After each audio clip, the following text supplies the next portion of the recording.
My name is N. Sivanathan and I am the founder of the Inclusive Outdoor Classroom. Inclusive Outdoor Classroom is about a place where children who have been marginalized can be seen, can be heard in our space. And it's all about a human rights value. So therefore, it's very important for people to know that it doesn't mean if you have a disability, you don't have an ability.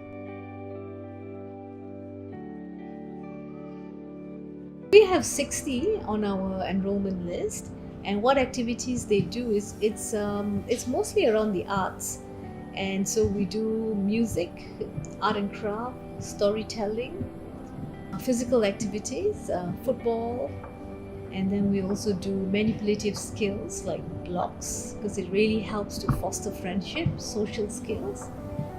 My training is on special needs education, and yes, I do have that experience. But every day, or rather every time you meet children, you meet their families or teenagers with special needs, that's an experience. And because of that experience, it just helps me to just grow and to impart knowledge to whoever I'm going to be dealing with. The main purpose was to actually change the mindsets of people and to make policies become real.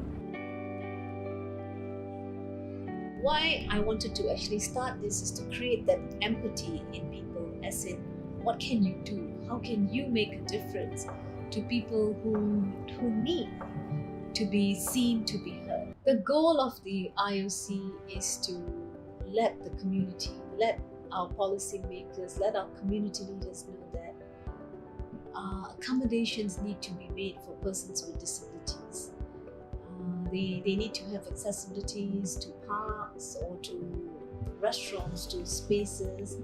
You need to provide funding, you need to provide assistive technologies, and you need to have a lot of focus group meetings with the families of persons with disabilities, because if you don't have this kind of dialogue sessions, this kind of communication, you will never understand them. And you have to be part of that conversation before you can even start changing. There's not only one person that inspired me to start the IOC. The children that I worked with a long time ago who have become teenagers, young adults now, and for me to actually look at them grow, but the society has not grown much.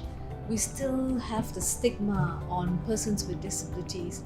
So that's why it was very important to actually create a movement like that, so that we can be game changers, we can break the stigma on disability.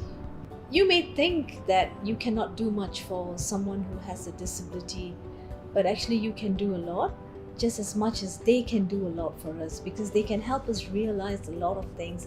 Because there are a lot of things I don't know, and there are a lot of things I have learned from someone who has a disability, and that's a learning thing for me, and I'm really humbled by that. And so now whenever I look at things, I see myself, I would always ask myself, what am I going to learn from this experience? What am I going to learn from people that I meet, so that I can make a change in society?